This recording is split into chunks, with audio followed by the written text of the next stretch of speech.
नमस्कार मित्रांनो, राज्यातील शेतकऱ्यांसाठी एक अतिशय महत्त्वाची अशी एक दिलासादायक न्यूज अखेर फायनली आता इथे समोर आली. राज्य शासनाच्या माध्यमातून ती न्यूज म्हणजे नमो शेतकरी सन्मान निधी योजनेच्या हप्त्या संदर्भातील अखेर फायनली नमो शेतकरी सन्मान निधी योजनेच्या हप्त्यांचा मुहूर्त इथं आता राज्य शासनाच्या माध्यमातून काढण्यात आला आहे किंवा ठरलेला आहे. शेतकरी कोणत्या टायमाला कोणत्या तारखेला तुमच्या खात्यामध्ये वितरण होणार या संबंधीची जी काही माहिती तेवढ्याच्या माध्यमातून इथे आपण सविस्तर काही सर्व काही अपडेट जाणून घेणार आहोत.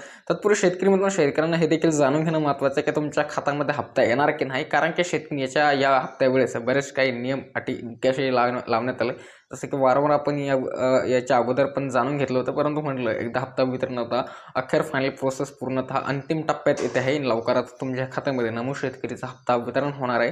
तर हे देखील जाणून घेणं महत्त्वाचं आहे. शेतकऱ्यांना तुमचे आधार सर्टिफिकेट इथे ॲक्टिव्ह पाहिजेत. तुमची EKYC पडताळणी इथे व्हेरिफिकेशन पूर्ण पाहिजे. तुमची EKYC अर्थात DBT सोबत तुमचं आधार लिंक असणं गरजेचं आहे. डायरेक्ट बेनिफिशरी ट्रान्सफर DBT या योजनेअंतर्गत हे हप्त्याचं वितरण होत असतात. तर तुमचं आधार कार्ड जे काही ते अपडेट असणं गरजेचं आहे. तुमच्याकडे फार्मर युनिक ID असणं गरजेचं आहे आणि त्या फार्मर युनिक ID कार्ड जे की आपले सरकार सेवा केंद्रावरती तुमचं नाव त्याच्या माध्यमातून अपडेट असणं गरजेचं आहे. तुमचं लँड सर्वात महत्त्वाचं जे अपडेट येते म्हणजे लँड सेलिंग तुमचं ॲक्टिव्ह असायला गरजेचं आहे, जेणेकरून तुमच्या खात्यामध्ये हप्ता वितरणासंदर्भातील कोणताही तर प्रॉब्लेम होणार नाही. कारण की शेतकरी लँड सेलिंगचे महत्त्वाचं अपडेट आहे तुमच्या जमिनीचे सर्व काही पुरावे, कारण की यावेळेस अशा शेतकरी अपात्र करण्यात आले या योजनेच्या माध्यमातून. ज्या शेतकऱ्यांनी जमीन विकत घेतली होती, आपल्या स्वतःच्या पहिली जे की वडिलोपार्जित जमीन होती विकत घेऊन त्या योजनेचा लाभ घेत होते, तर असे शेतकरी याच्या अंतर्गत आता अपात्र इथे ठरलेले.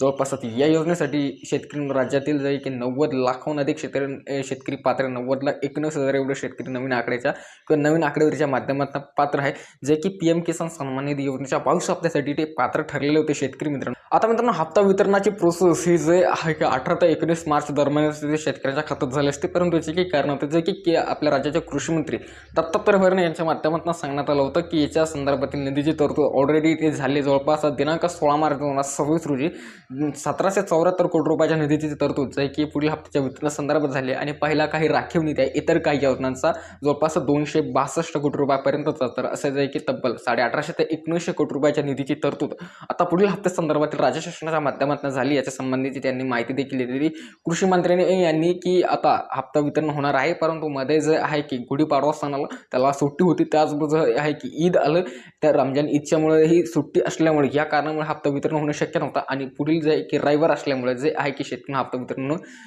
शक्य नाही, अशा पद्धतीने त्यांनी जी काही माहिती सांगितली होती. परंतु आता शेतकऱ्यांच्या खात्यामध्ये तब्बल दोन्ही हप्ते वितरण होऊ शकते. कशा पद्धतीने होऊ शकते ते थोडक्यात सांगतो. शेतकऱ्यांना 8वा + 9वा हप्ता, कारण की शेतकरी दोन्ही हप्त्यांचा कालावधी टायमिंग आहे.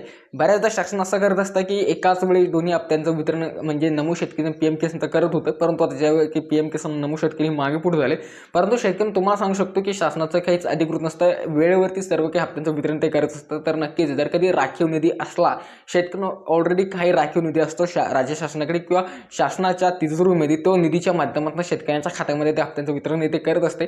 जर कधी राखीव निधी जर कधी त्यांनी वितरणाचं ठरवलं तर शेतकरी एकाच दिवसामध्ये शेतकऱ्यांच्या खात्यामध्ये तब्बल 4,000 रुपये ते जमा होऊ शकते. शेतकरी नमो शेतकरीचा 8वा हप्ता + 9वा हप्ता. तर शेतकऱ्यांना दिनांक 23 मार्च 2026 ते 25 मार्च 2026 दरम्यान शेतकऱ्यांच्या खात्यामध्ये जे की नमो शेतकरी सन्मान निधी योजनेचा जे आहे की 8वा हप्ता इथे वितरण होणार आहे. परंतु जर कधी राखीव निधी वितरण केला तर नक्की शेतकऱ्यांच्या खात्यामध्ये 8 आणि 9 असे एकंदरीत 4,000 रुपये दोन्ही हप्त्यांचे इथे जमा होऊ शकते. शेतकऱ्यांनो हेच एक महत्त्वाचं असं अपडेट होतं. परंतु नमो शेतकरीच्या 9व्या हप्त्यासंदर्भातील वितरणासंदर्भातील कोणतेही अधिकृत अपडेट शासनाच्या माध्यमातून इथे सध्या तरी उपलब्ध नाही, जेणेकरून शेतकऱ्यांनी भ्रमात इथे राहू नये.